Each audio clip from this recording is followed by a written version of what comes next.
ए चरण पुतलियन इनकी सो मैं राखूं बीच तारन, पकड़ राखूं पल ढांप के मेरे जीव की यही जीवन।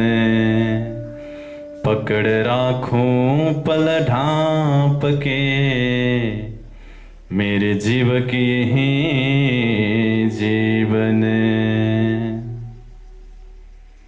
समस्त धामस्थ बड़ा भागी श्रोता सुमन सुंदर साथ जी, हजुर सबैको पावन पवित्र चरण कमलमा मेरो प्रेम प्रणामलाई स्वीकार गरिदिनु होला। प्रणाम जी। आज हामी धारावाहिक चितवनी परक प्रवचन श्रृंखलाको 11औं दिनमा प्रवेश गरिसकेका छौं। हामी नित्य निरन्तर 25 पक्ष परम धाम को यात्रा गरिरहेका छौं र मैले रंगमहल भित्र हजुरहरूलाई विचरण गराइरहेको छु। प्रथम भोमको शोभालाई हेर्यौं, प्रथम भोमको विशेषतालाई पनि हेर्यौं, त्यसपछि दोस्रो भोमलाई पनि हेर्यौं, दोस्रो भोमको विशेषतालाई पनि हेर्यौं। आज हामी तेस्रो भोममा पुगेका छौं। रंगमहलको तेस्रो भोमको विशेषता हो पडसाल। आज पडसालको शोभा हेर्नेछौं र पडसालमा कस्तो कस्तो लीला हुन्छ त्यो प्रसंगलाई पनि हेर्नेछौं। तेस्रो भोमको पडसाललाई जान्नुभन्दा पहिले रंगमहलको प्रथम भोमको शोभालाई अलिकति जान्नुपर्ने हुन्छ। प्रथम भोमको शोभामा पनि मूल दरवाजादेखि अगाडिको चोक र दायाँ बायाँका चबुतरा अनि दरवाजाको मन्दिरदेखि भित्रको एउटा गली, 28 स्तम्भको चोक, 6000 मन्दिरको दोस्रो हारको शोभालाई जान्नुपर्छ।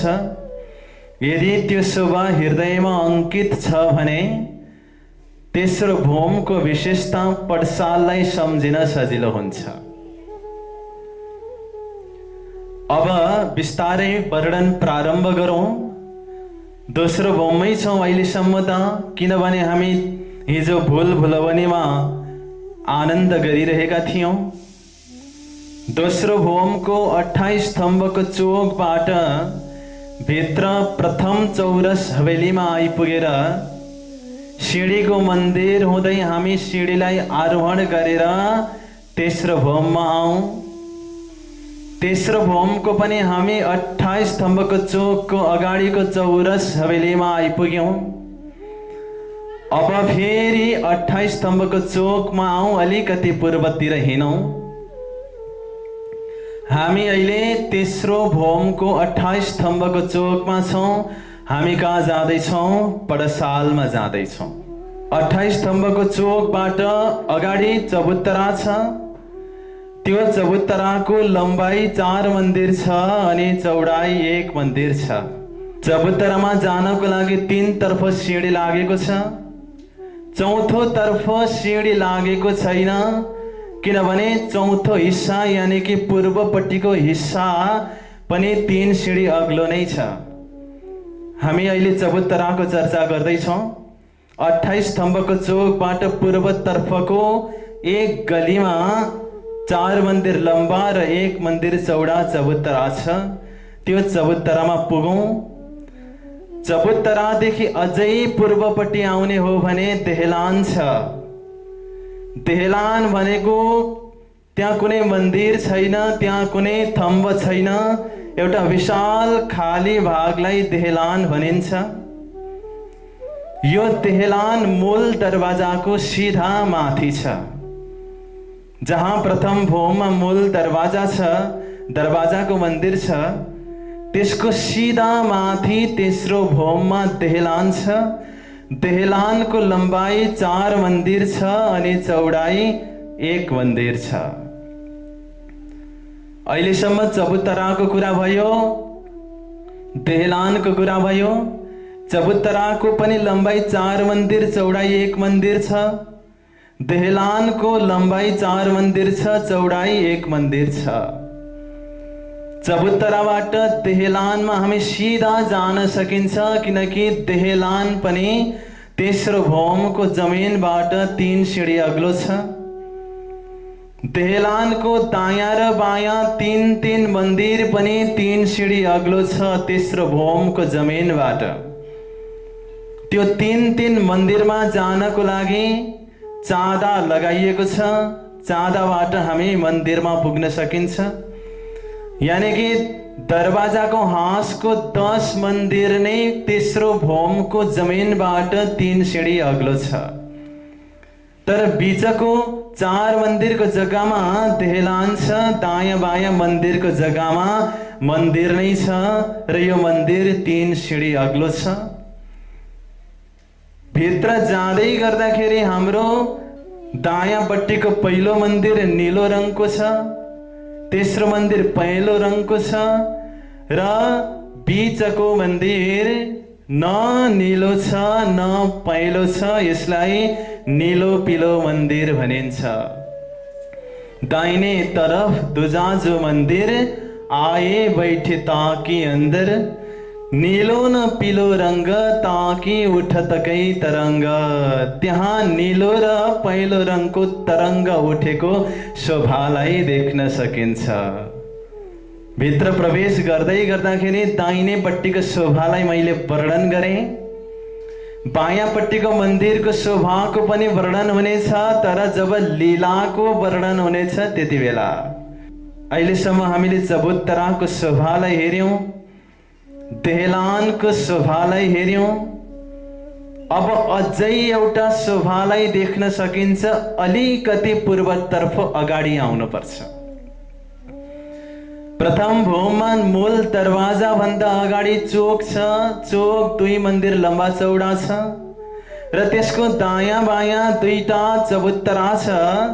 त्यो चबुतराको लम्बाइ 4 मन्दिर छ, चौडाइ 2 मन्दिर छ र 2टा चबुतरा अनि चोकलाई पनि लिने हो भने लम्बाइ 10 मन्दिरको हुन्छ अनि चौडाइ 2 मन्दिरको हुन्छ।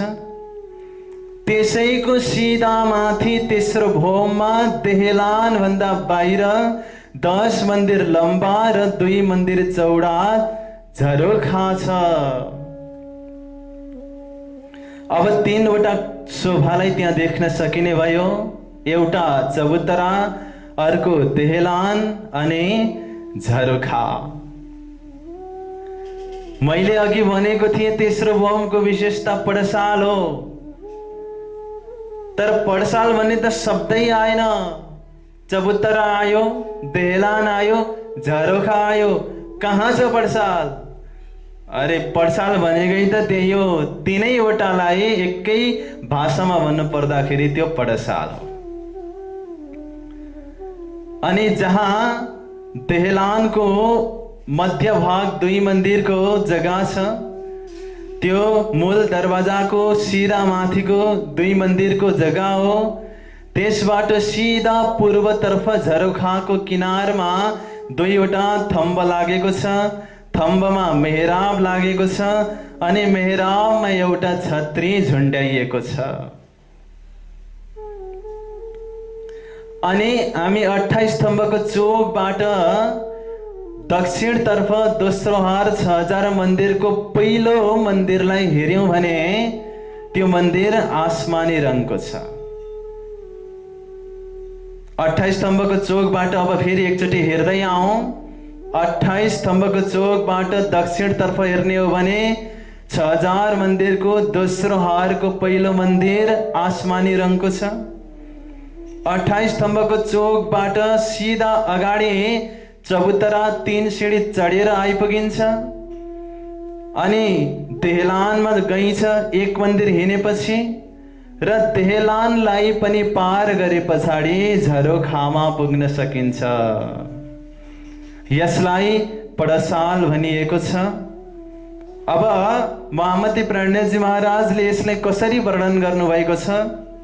प्रणयजी महाराज भन्नुहुन्छ, तिजी भोम की जो पडसाल ठौर बडे दरवाजे विशाल, धनी आवत हे उठी प्रात, बनसिंच त अमृत घात। अब लीलापट्टि जाउँ, किनकि चौपाईले लीलालाई यहाँ संकेत गरिरहेको छ। तेस्रो भोममा 3 प्रहर लीला हुन्छ। अब अष्टप्रहर लीलाको च्याप्टर सुरु भयो। अष्टप्रहरको पुरा सेड्युललाई नबुझिकन यो 3 प्रहर लीलालाई बुझ्न सकिँदैन। अब म एकैछिनपछि भन्ने छु। राज्य महाराज 6 बजी उठेर तेस्रो भौमको पडसालमा झरोखामा आउनुहुन्छ। छत्री मुनि बसेर पशु पक्षीहरूलाई दर्शन दिनुहुन्छ। वन जङ्गललाई आफ्नो अमृत नजर सिञ्चन गर्नुहुन्छ। ए राज्य महाराज 6 बजी उठ्नुहुन्छ। यहाँ जिज्ञासा आयो। अब यो जिज्ञासालाई पुरा गर्नको लागि अब अष्टप्रहर लीलाको कन्सेप्टबाट म सुरु गर्दैछु। परमधाममा अष्टप्रहर लीला हुन्छ। यो अनादि कालदेखि हुँदै आइरहेको लीला हो, आजको दिन मात्रै होइन। तर त्यो लीला कस्तो खालको लीला हो त्यसको पनि हामी चर्चा गर्नेछौँ। दिव्य पुरुषहरूले यो संसारमै पनि गरेको कार्य अलौकिक हुन्छ। एउटा सामान्य मान्छे र एउटा महापुरुषको कार्य नै फरक हुन्छ। भाषामै हाम्रो फरक पर्छ। जस्तो पर चोरलाई बाँधेर राखेको छ, हेर्न जाउँ भन्ने भाषा प्रयोग हुन्छ। तर पर सन्त आउनु भएको रहेछ, दर्शन गर्न जाउँ भन्ने भाषाको प्रयोग हुन्छ। भाषा नै चेन्ज भयो, दर्जा नै बढेर गयो। परमात्मा जति पनि कार्य गर्नुहुन्छ त्यो सबै लीला हो। अनि हामी जति पनि यहाँ लीला गर्छौं त्यो सबै व्यवहार हो।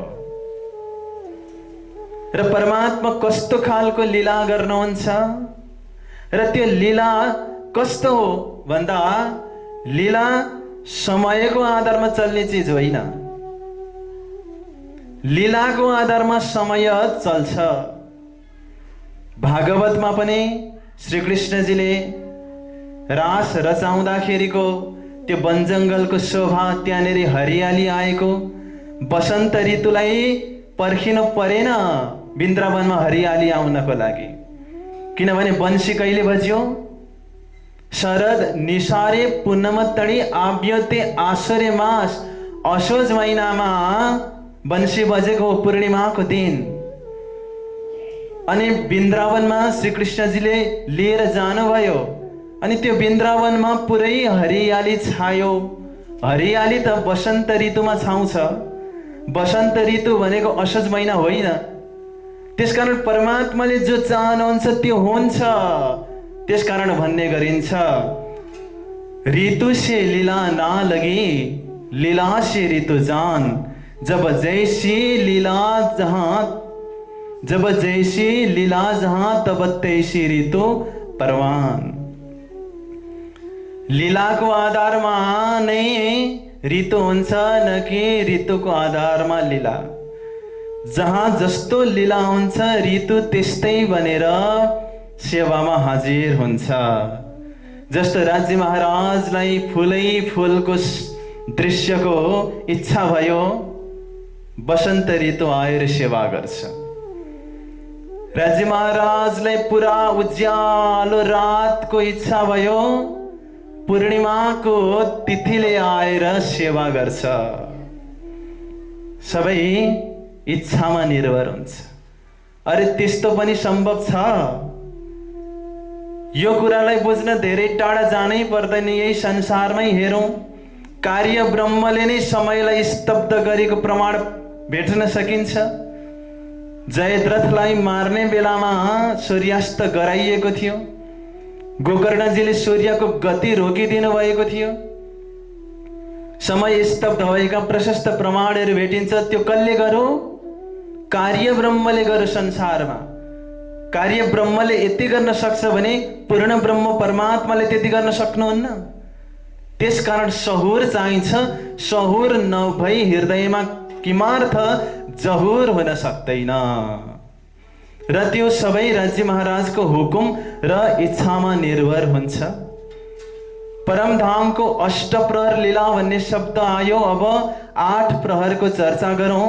एक दिनमा 24 घण्टा हुन्छ र 24 घण्टा 8 प्रहर अन्तर्गत आउँछ। प्रथम प्रहर बिहानको 6 बजीबाट सुरु हुन्छ। 6 बजीदेखि 9 बजीसम्म प्रथम प्रहर, 9 बजीदेखि 12 बजीसम्म दोस्रो प्रहर, 12 बजीदेखि 3 बजीसम्म तेस्रो प्रहर, 3 बजीदेखि 6 बजीसम्म चौथो प्रहर। यो दिनको 4 वटा प्रहर भयो। अब रातको प्रहर सुरु हुन्छ साँझ 6 बजेदेखि 9 बजीसम्म, 9 देखि 12 सम्म, 12 देखि 3 सम्म, 3 देखि बिहानको 6 बजेसम्म 4 प्रहर लीला रातको हुन्छ। समयको कुरा गर्दाखेरि यहाँ 3 वटा कुरालाई विशेष ध्यान दिनुपर्छ। एउटा घण्टा, अर्को प्रहर, अर्को घडी। 24 घण्टामा 8 प्रहर हुन्छ र 64 घडी हुन्छ। एक प्रहरमा 3 घण्टा हुन्छ अनि 8 घडी हुन्छ। एक घडीमा 22.5 मिनेट हुन्छ। अष्टप्रहरको कुरा गर्दाखेरि घडीको विषयमा जान्नुपर्छ अनि प्रहरको विषयमा जान्नुपर्छ। जस्तो प्रथम प्रहरको 4 घडी समय व्यतीत भयो भन्ने भाषा आउँदाखेरि बिहानको 7:30 भएछ भनेर बुझ्नुपर्छ। यसको आफ्नो टर्मिनोलोजी छ र त्यो यसकै टर्मिनोलोजी भित्र पसेर बुझ्दाखेरि स्वाद आउँछ। अब प्रथम प्रहरको लीला सुनौ। प्रथम प्रहरको लीला तेस्रो भोमको पडसालबाट सुरु हुन्छ, यानी कि बिहान 6 बजीबाट। राज्य महाराज 5वीं भोमको शयन कक्षमा, जहाँ रंग परवाली मन्दिर छ, त्यहाँबाट उठेर आउनुहुन्छ र तेस्रो भोमको झरोखामा आएर छत्रीभन्दा तल बसेर पशु पक्षीहरूलाई दर्शन दिनुहुन्छ। वन जङ्गललाई आफ्नो अमृत नजरले सिंचन गर्नुहुन्छ। पशु पक्षीहरू चाँदनी चोकमा पहिल्यै आएर दर्शनको उत्कट चाहना लिएर राज्य महाराजलाई पर्खेर बसिरहेका हुन्छन्। जब राज्य महाराजको दर्शन प्राप्त गर्छन् तब तिनीहरू फर्केर जान्छन्। फेरि सखीहरू आउँछन् आफ्नो आफ्नो मन्दिरबाट उठेर 5वीं भोमबाट चौथो भोमबाट तेस्रो भोम हुँदै तेस्रो भोमको 28 स्तम्भको चोकलाई पार गरेर पडसालमा आएर राज्य महाराजलाई अति दिव्य ढङ्गबाट, अति सौहार्दपूर्ण ढङ्गबाट, अति प्रेममय ढङ्गबाट, अति मधुर बोलीको साथमा अनुरोध गर्दछन् कि मरबालाजी चलो जमुना जल झेले।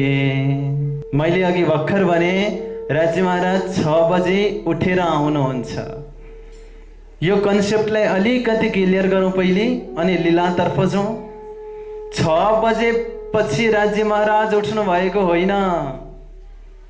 जब राज्य महाराज उठ्नुहुन्छ अनि 6 बज्छ। 6 बजी समयले बिहानको सेवाको विभागलाई सम्हालेको छ। त्यसकारण राज्य महाराज उठ्ने बित्तिकै 6 बजी समयले आएर त्यहाँ प्रणाम गर्छ। चाँद सूरज धनी के हजुर सोमै क्या कहूँ ताको नूर। चाँद सूरज नै धनीको हजुरी छ। हजुरी भनेको सेवक, जसलाई बोलाउँदा तुरुन्तै हजुर भन्न सक्छ त्यही हजुरी हो। यानी कि जो निकट बसेर सेवा गर्न सक्छ त्यही नै हजुर हो। राज्य महाराजलाई चन्द्रमाले सेवा गर्छ, सूर्यले सेवा गर्छ भने प्रकाशको के कुरा गरौँ? समय सूर्यको आधारमा चल्छ। जब सूर्य नै राज्य महाराजको आधारमा चल्छ भने समय स्वतः राज्य महाराजकै इच्छा र हुकुमको आधारमा चल्ने भयो। यसर्थ जब राज्य महाराज उठ्नुहुन्छ 6 बजेसम्मले सेवा गर्छ बिहानको। र सखीहरूले यहाँ के भनिरहेका छन्? मारा बालाजी चलो जमुना जल झिली हे, बालाजी हे प्यारे धनी। अब जाउँ जमुनाजीमा झिलना गर्नको लागि समय आयो। राजी महाराज सखीहरूको बिन्तीलाई स्वीकार गर्नुहुन्छ। अब तेस्रो भोमको पडसालबाट 28 स्तम्भको चोक हुँदै चौरस हवेलीमा गएर दोस्रो भोम पहिलो भोममा आएर 28 स्तम्भको चोकलाई पार गरेर मूल दरवाजाबाट बाहिर निस्केर चोकको 2 मन्दिरको लम्बाइलाई पार गर्दै 100 सिँढी उत्रेपछि चाँदनी चोकमा पुगिन्छ। चाँदनी चोकबाट अगाडि बढ्दै जाँदाखेरि दायाँ बायाँ 2 चबुतराको शोभालाई दर्शन गर्दै अमृत घाटको बीचबाट 2 मन्दिरको रोसबाट 1834 मन्दिर हिँडेपछि बन्दिसको रोसमा पुगिन्छ। र त्यो बीचको रोसमा हिँड्दै गर्दाखेरि अति सुगन्धित वायुले हाम्रो सेवा गरिरहेको हुन्छ। हावाले फलको सुगन्धलाई बोकेर ल्याइदिन्छ हाम्रो सेवाको लागि। हृदय अत्यन्तै प्रफुल्लित हुन्छ, विनोदित हुन्छ, मुदित हुन्छ।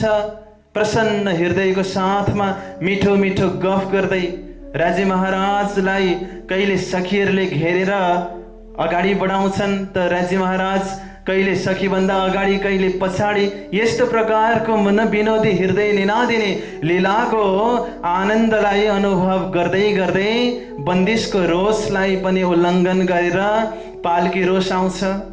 त्यसलाई पार गरेपछि पाल आउँछ। पाललाई पार गरे पछाडि जल्दिसको रोस आउँछ। जल्दिसको रोसलाई पनि पार गरे पछाडि पाट घाटमा पुग्न सकिन्छ। किनकि कहाँ झिलना हुँदैछ? पाट घाटमा बसेर झिलना हुँदैछ। अब झिलना हुँदाखेरि कस्तो हुन्छ? आप अकेले हुजे संग श्यामा जी साथ, हम हूँ 12,000 मिले के झिले तुम्हारे पास।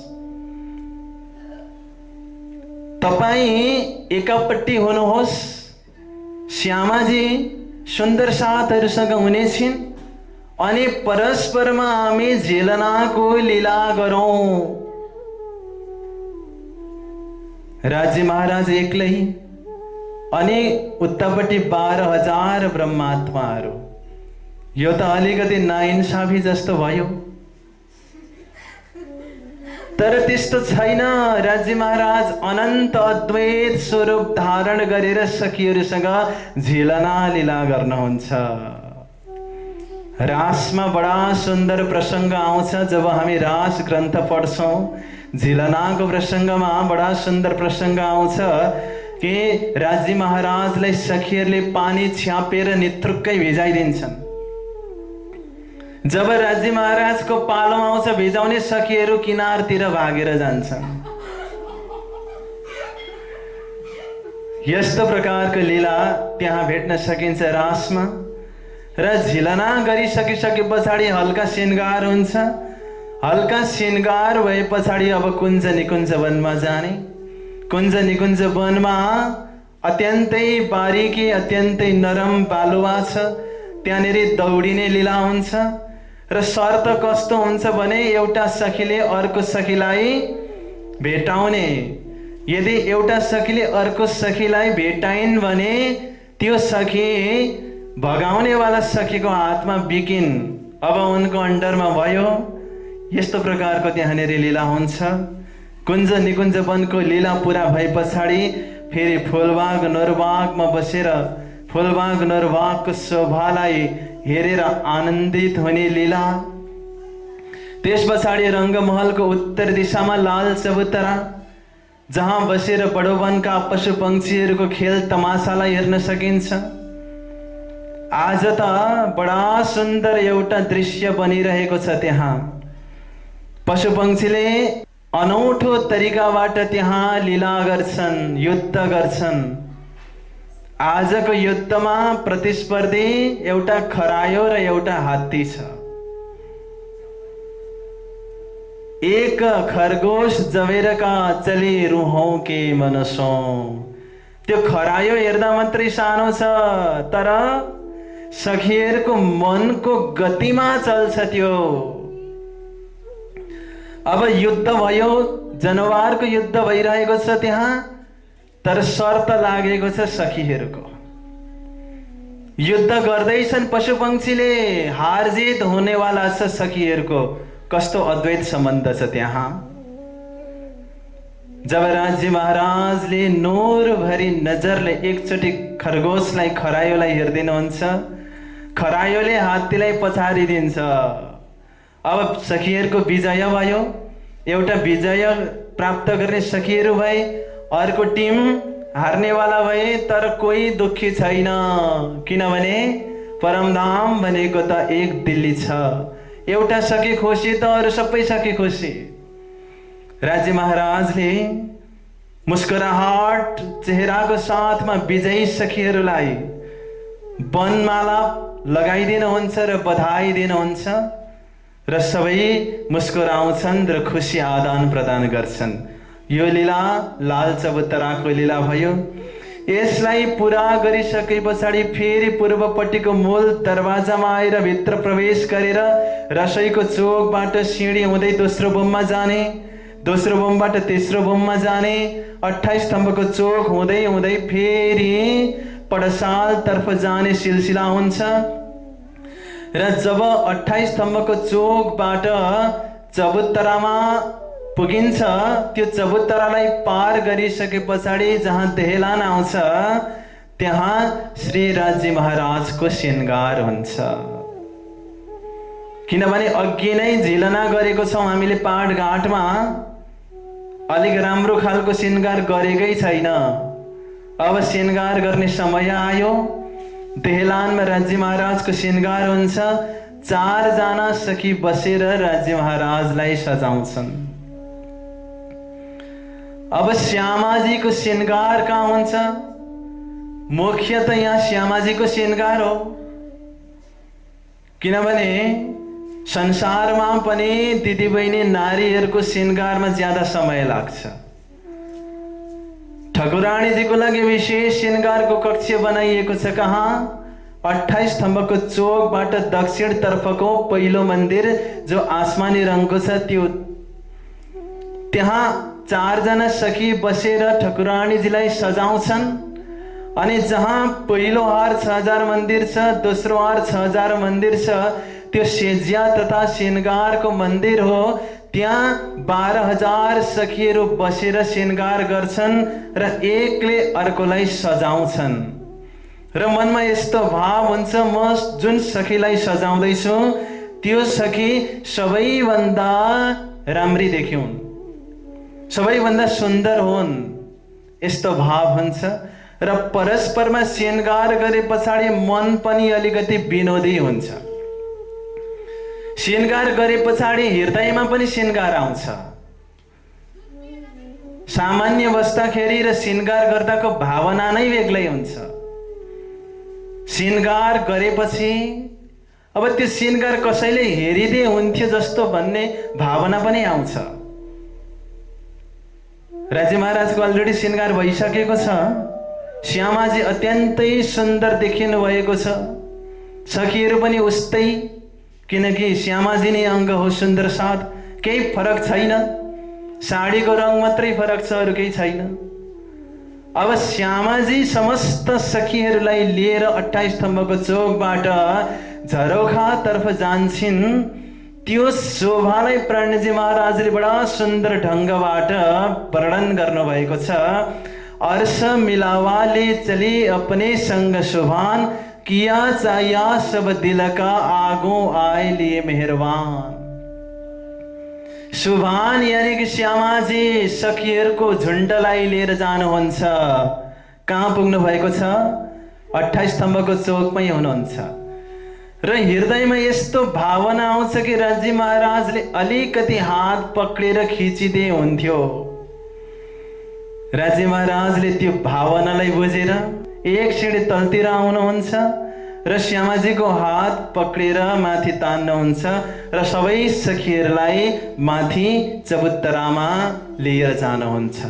पालैसँग एकदम आनन्दको साथमा।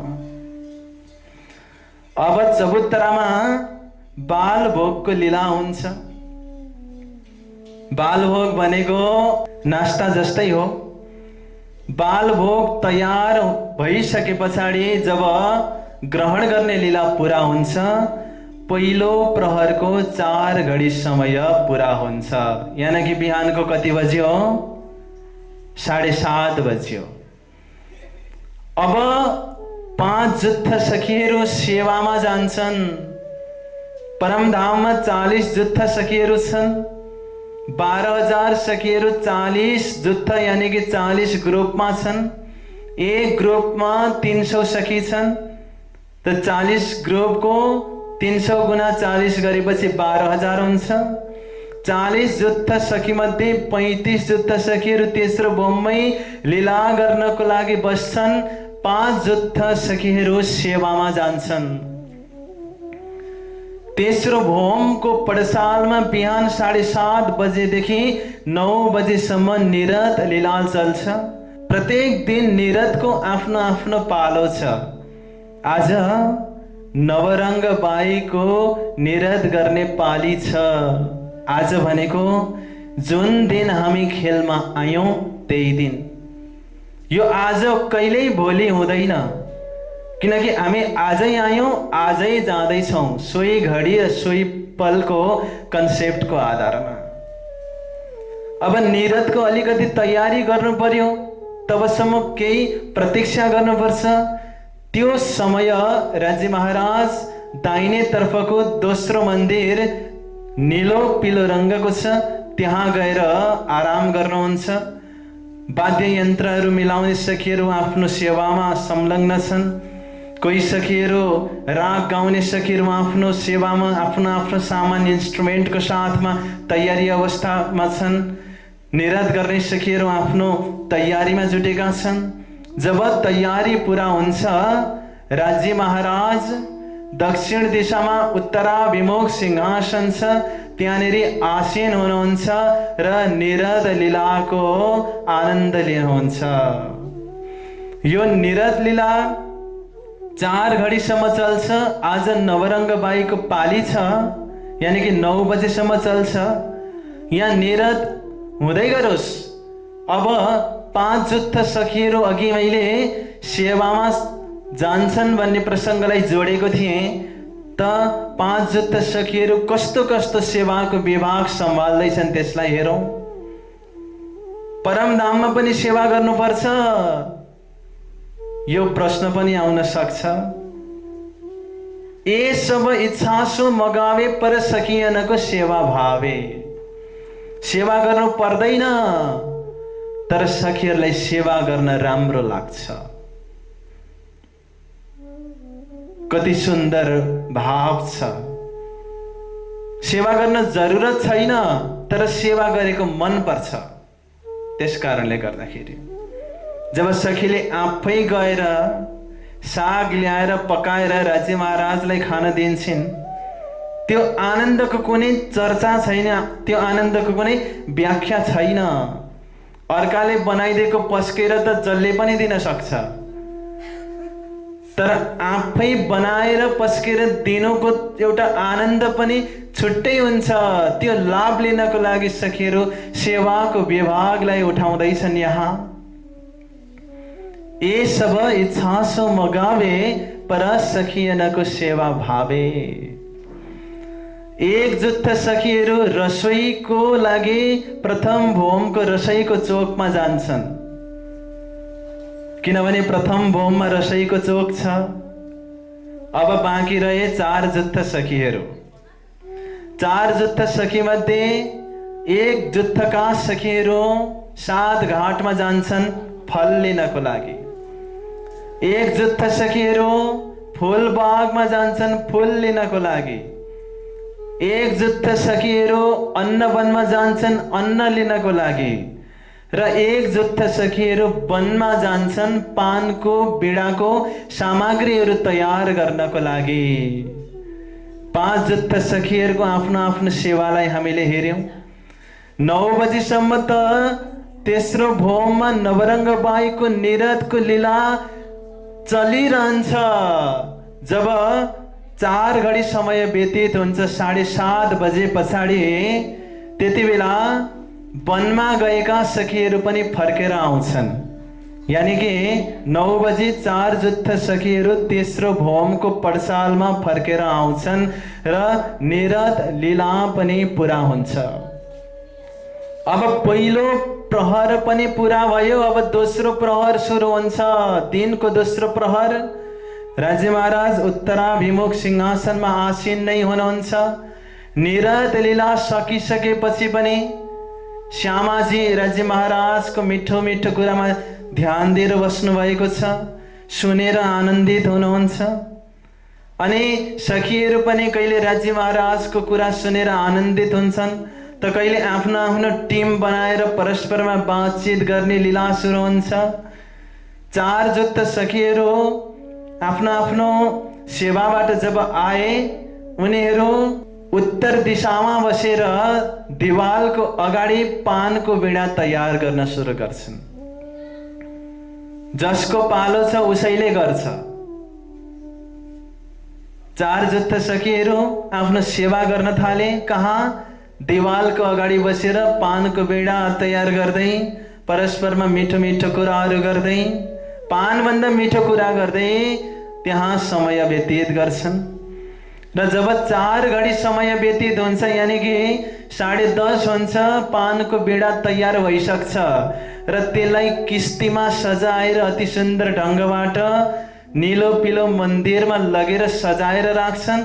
र ती सखीहरू पनि अन्य सखीहरूकै ग्रुपमा मिसिएर फेरि राज्य महाराजसँगै अन्तर्क्रिया गर्न सुरु गर्छन्। जब 2 प्रहर व्यतीत हुन 2 घडी समय बाँकी रहन्छ, लाडबाई आएर राज्य महाराजलाई रसोईको लागि अनुरोध गर्छिन्। आज रसोई बनाउने पालो कसको छ? लाडबाईको छ। र लाडबाई टिम लिडर हुन्।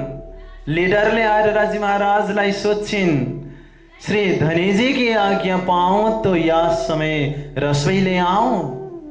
राज्य महाराज, यदि हजुर आज्ञा गरी बक्सन्छ भने रसोई तयार भएको छ, रसोई लिएर आऊं? राज्य महाराज धेरै प्रतीक्षा गराउन चाहनुहुन्न, किनकि 7:30 बजेदेखि निरन्तर सेवामा छन् सखीहरू। राज्य महाराजले भन्नुहुन्छ, ठिक छ, भोजन बनेको छ भने खानेकुरा ढिलो नगरौँ। राज्य महाराजले यस्तो आज्ञा दिएपछि अब सखीहरू राज्य महाराजको एक इशाराको भरमा रसोईको चोकमा गएर अनेक प्रकारका व्यञ्जनहरू सजाएर, थालीमा अनेकौं कटोरीहरू राखिएको छ, त्यहाँ अनेक प्रकारका भोग व्यञ्जनहरू बनाएर राखिएको छ।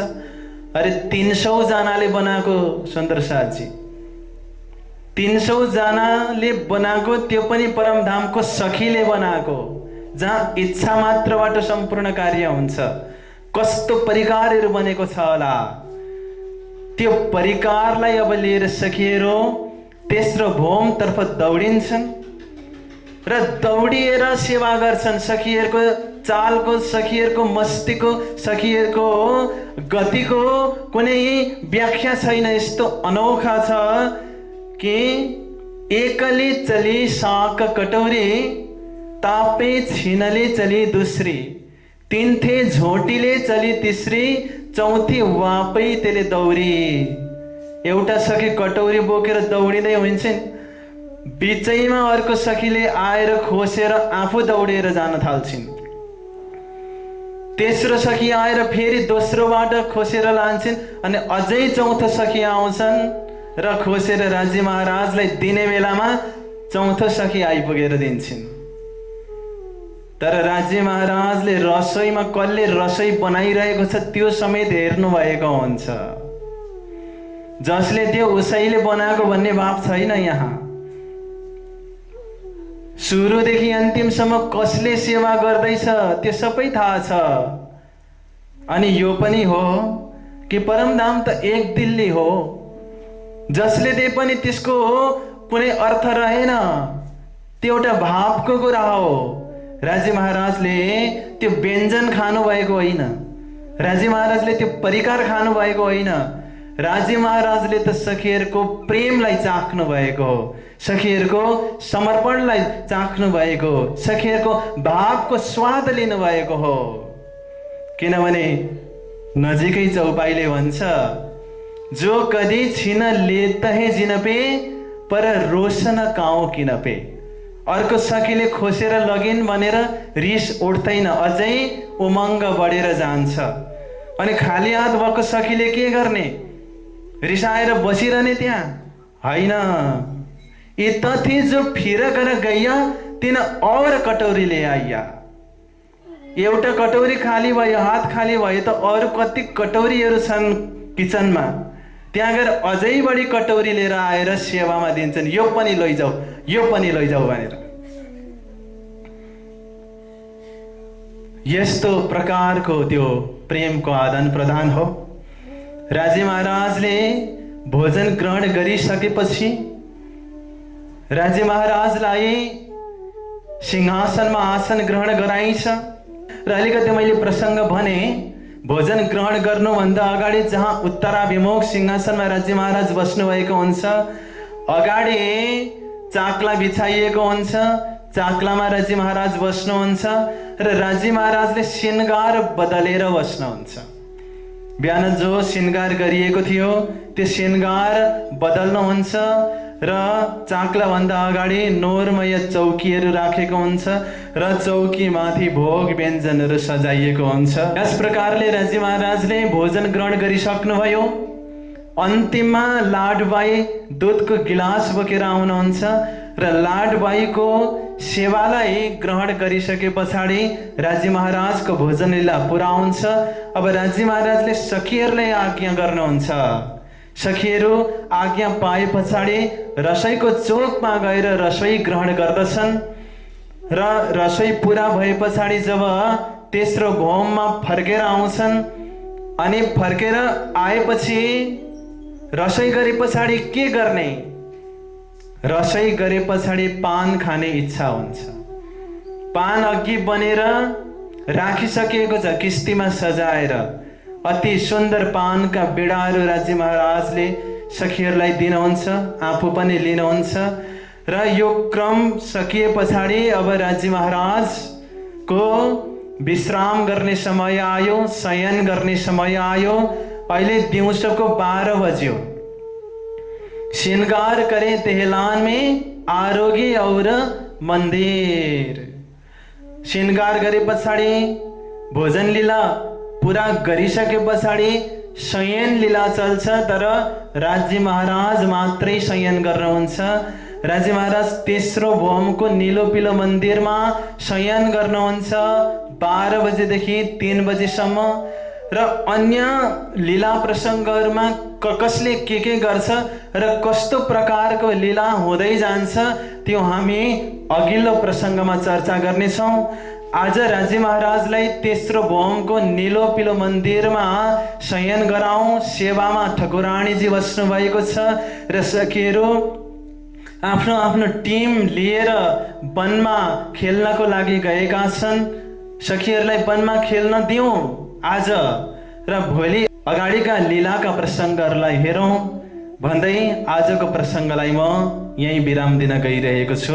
जय जयकारको साथमा बोलिए श्री कृष्ण कन्हैया लाल की, सतगुरु महाराज की, प्राणनाथ प्यारे की, आज के आनंद की, 25 पक्ष परम धाम की, सकल सुंदर साथ की। प्रणाम।